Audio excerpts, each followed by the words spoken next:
శ్రీనివాస్ చెప్పండి. హైదరాబాద్ జనాలు అంటే విద్యుత్ దీపాల అలంకరణలో మధ్యలో కూడా ఘనంగా ఈ ఉత్సవాలు అయితే జరుగుతున్నాయి. అయితే ఉదయం సీఎం రేవంత్ రెడ్డి ప్రభుత్వం తరఫున ఇక్కడికి ప్రత్యేకంగా పూజలు నిర్వహించారు. మరొక వైపు హైకోర్టు జడ్జి ఆధ్వర్యంలో ఏదైతే పొన్నం ప్రభాకర్ కమిషన్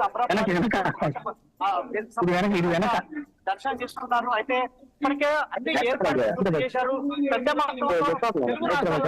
ఇక్కడికి వేల సంఖ్యలో ఇక్కడికి తరలి వస్తున్నారు. ఎందుకంటే దేశంలోనే అతిపెద్ద పేరొందిన గణనాథుడు ఈసారి 70 అడుగుల ఎత్తు, అదే విధంగా 22 అడుగుల వర్షాలతో కూడా రూపొందించబడ్డాడు. కూడా ఇక్కడ దర్శించుకొని ఏదైతే పూజలు అందుకోవడం కోసం కూడా పెద్ద ఎత్తున భక్తులు వస్తున్నారు. ఈ నేపథ్యంలో మనం చూడొచ్చు మొత్తం ఇక్కడ ఇప్పటికే అధికారులు ఏర్పాటు చేశారు. అయినా కూడా భక్తులు పెద్ద మొత్తంలో తరలిరావడంతో పోట్లాట జరుగుతుంది. అదేవిధంగా ఇక్కడ ఏర్పాటు చేసినప్పటికీ కూడా ఇక్కడ భక్తులు ఊహించలేదు పెద్ద సంఖ్యలో ఇక్కడికి రావడంతో నిర్మాణానికి కూడా కష్టసాధ్యమవుతుంది. పోలీసులు భారీ బందోబస్తు ఏర్పాటు చేశారు. విద్యుత్ దీపాలతో కూడా ప్రత్యేక అలంకరణతో కూడా చేశారు.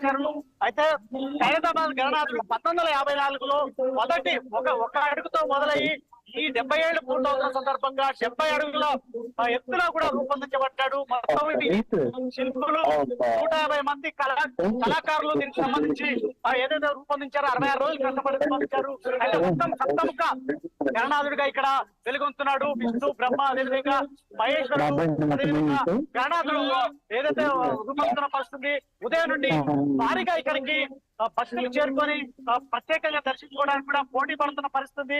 అదేవిధంగా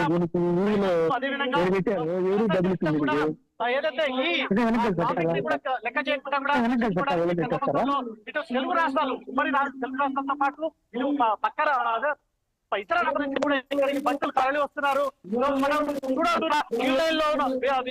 చూడొచ్చు. మనం ఈ నేపథ్యంలో కూడా ఇక్కడ ఫ్లోటింగ్ మాత్రం పెద్ద మొత్తంలో ఉంది. అదేవిధంగా దీనికి సంబంధించి ఏదైతే భక్తులు మాత్రం పెద్ద పోటీ పడుతున్న పరిస్థితి ఉంది. సో ఈ నేపథ్యంలో కూడా దీనికి సంబంధించిన ఏర్పాట్లు అంటే ఇప్పటికీ చేశారు. అదేవిధంగా నాలుగు వైపుల నుండి కూడా భక్తులు ఒక్కసారి పోటీతో కూడా ఏదైతే కష్టంగా అంటే పదే చెప్తున్న పరిస్థితి ఈ పద్ధతిని పాటించడం కాబట్టి కూడా అందరూ పోటీ పడుతూ కూడా శివులైన కూడా మార్కెట్ కూడా దోసుకొని కూడా ఇప్పటికే భక్తులు పోటీ పడుతున్నారు. ఈ నేపథ్యంలో ఇక్కడ కష్టతరంగా మారిన పరిస్థితి కనిపిస్తుంది. పెద్ద మొత్తంలో పోలీసులు బందోబస్తు ఏర్పాటు చేస్తున్నప్పటికీ కూడా ఇక్కడ కష్టతరంగా ఈ స్వామివారి దర్శనానికి సమయం చాలా పడుతుంది. ఉదయం నుండి కూడా ఇప్పటికీ కూడా దర్శనం కాని పరిస్థితి అయితే నెలకొంది. ఇదే క్రమంలో కూడా ఈసారి పెద్ద మొత్తంలో ప్రభుత్వం తరఫున కూడా ఈ గణేశుడికి సంబంధించి ఏదైతే ఈ ఉత్సవాలు నిర్వహిస్తున్న నేపథ్యంలో కూడా ఇప్పటికే జిహెచ్ఎంసీ కమిషనర్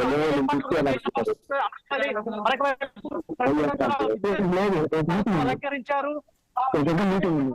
ఎలాంటి అసౌకర్యాలు కలగకుండా పెద్ద మొత్తంలో భక్తులు అయితే ఇక్కడ చేరుకుంటారు. సో ఈ నేపథ్యంలో కూడా ఇక్కడ ఇప్పటికే పూజలు అయితే కొనసాగుతూనే ఉన్నాయి. భక్తులు అయితే ప్రత్యేకంగా స్వామివారిని దర్శించుకుని మాత్రం తాము భక్తులు చెల్లించుకుంటున్నారని చెప్పాలి. Right Srinivas, thank you.